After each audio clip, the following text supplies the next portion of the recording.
Provavelmente você está aqui no canal por causa dos meus vídeos sobre cidadania italiana. Como vocês sabem, eu gravei uma série de vídeos sobre meu processo, mostrando passo a passo, desde a etapa de reunião dos documentos aqui no Brasil até a viagem para a Itália para o reconhecimento lá, para o processo efetivamente lá. Além disso, tem outros vídeos aqui também sobre o assunto, dando dicas. E neste vídeo de hoje eu quero responder uma pergunta que eu tenho recebido já muitas vezes, que é referente a fazer o processo com ou sem assessor. Vocês devem saber que eu fiz o processo com assessor, né? Eu reuni os documentos aqui no Brasil e fui lá para a Itália, fiquei hospedado numa residência que esse assessor que eu contratei disponibilizou, e ele que cuidou de todo o processo, né? Ele que faz o intermédio entre quem está fazendo o processo, a pessoa que vai tirar a cidadania italiana, e a prefeitura, né, o local onde vai ser formalizado o processo, onde vai ser realizado o processo na Itália, né?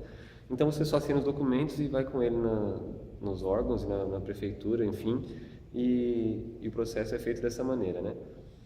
Então, eu quero responder a pergunta se hoje em dia, já tendo feito o processo e conhecendo mais o assunto, se eu faria o processo sem assessor hoje em dia.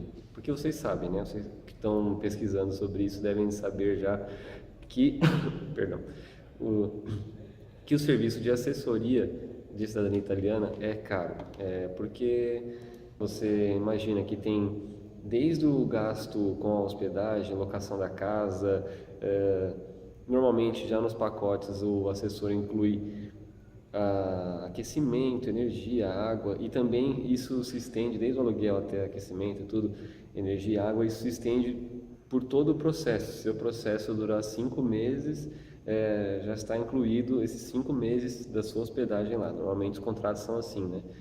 Então você imagina que tem muitos gastos, sem falar que é um trabalho especializado, né? A pessoa que está lá, ela tem que conhecer de legislação, né? O assessor tem que conhecer de legislação, tem que dominar muito bem o idioma, tem que conhecer os funcionários da prefeitura, tem que passar confiança para quem vai alugar a casa para ele, né? Porque é uma responsabilidade você alugar uma casa no seu nome, colocar pessoas estranhas mudando a cada mês.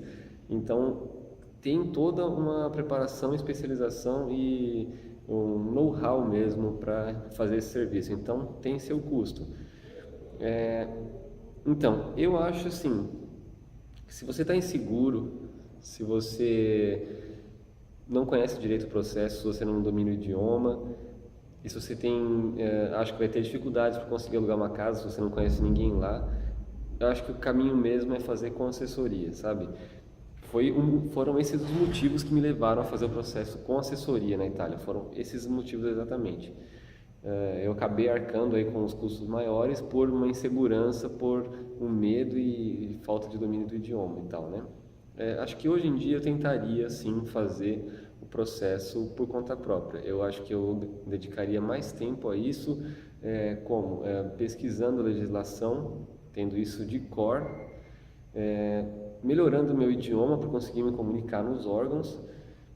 E a parte do aluguel acho que realmente seria um grande desafio também, mas eu acho que isso é questão de conversar. Eu acho que eu buscaria fazer contato com pessoas, em anúncios de locação de imóveis na Itália, tentaria contar a minha situação, porque o que acontece? Você precisa na Itália estar registrado como residente em algum local, e para isso você tem que alugar uma casa ou um cômodo, enfim, e isso tem que estar no seu nome, né, vamos dizer assim. Isso tem que ser registrado, né? Esse que é o grande desafio. Mas eu tentaria fazer assim, buscaria em sites de locação, sites de imóveis, enfim, e tentaria entrar em contato com a pessoa, explicaria a situação, claro, assim, sem me esconder nada, falar que está indo para fazer o processo de cidadania e que enquanto turista não ia ter renda, mas eu tenho condição de pagar pelo período do processo, né? Teria o dinheiro, claro, e explicaria a situação dessa forma, tentaria conseguir esse aluguel, então, sem necessariamente comprovar a renda e tal, que é o que normalmente se pede ao alugar uma casa, tanto na Itália quanto aqui. Eu acho que minimamente é isso, né? Então, pessoal, tem essas duas situações. Se você é uma pessoa mais corajosa, uma pessoa que está disposta a gastar mais tempo aprendendo idioma, legislação e essa correria de aluguel, eu acho que vale a pena sim você tentar fazer o processo sozinho. Isso seria uma experiência boa para o indivíduo, se a pessoa conseguir uma realização dessa sozinho, seria interessante, mas o principal fator é o financeiro, né? É claro que é um risco também, porque você não conhecendo o local exatamente, não conhecendo os funcionários ali do comune, né, da prefeitura, você, né, não tem muito como tentar agilizar o processo, você fica realmente à mercê deles, né? O assessor muitas vezes já pode conhecer ali os funcionários, saber como funciona a prefeitura, né? É, claro, ele sabe, ele trabalha com isso, né?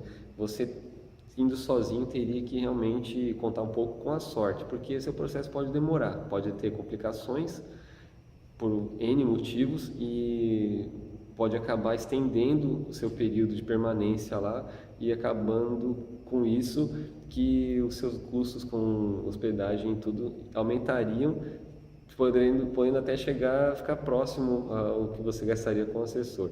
Mas vocês sabem, né? O serviço de assessoria é em torno de 3 mil euros e hospedagem, assim, olha, realmente é muito difícil falar de aluguel. Vocês pesquisem então em sites aí de aluguel de imóveis na Itália. Eu posso deixar um link aqui na descrição do vídeo de alguns sites de exemplo, mas é difícil dizer um preço, assim. Eu acho que você pode encontrar uma casa em cidade pequena na Itália, talvez por 400, 500 euros por mês, sei lá. E aí você soma aquecimento, energia elétrica, água e tal. Não é muito caro tudo isso, né? Mas difícil dizer, mas chuta por baixo aí uns 600 euros que você gastaria por mês, né? Tomando por base que um processo dura em média 3 meses, 600 vezes 3, né? Então são 1.800 euros. Eu acho que vale a pena tentar, 1.800 com 3.000, mas aí que tá os riscos, realmente vai da sua coragem. E eu, pessoalmente, acho que hoje, com a cabeça que eu tenho hoje, eu tentaria, assim, que eu estou dando mais importância para essa parte do idioma e tal, acho que hoje em dia, se eu fosse começar o processo agora, eu buscaria fazer sozinho, sim. Mas é isso, pessoal. Se precisarem de dicas, tiverem dúvidas, deixem aqui seus comentários, eu vou responder vocês. E assistam meus outros vídeos que eu esclareço muitas coisas sobre esse assunto. E até a próxima.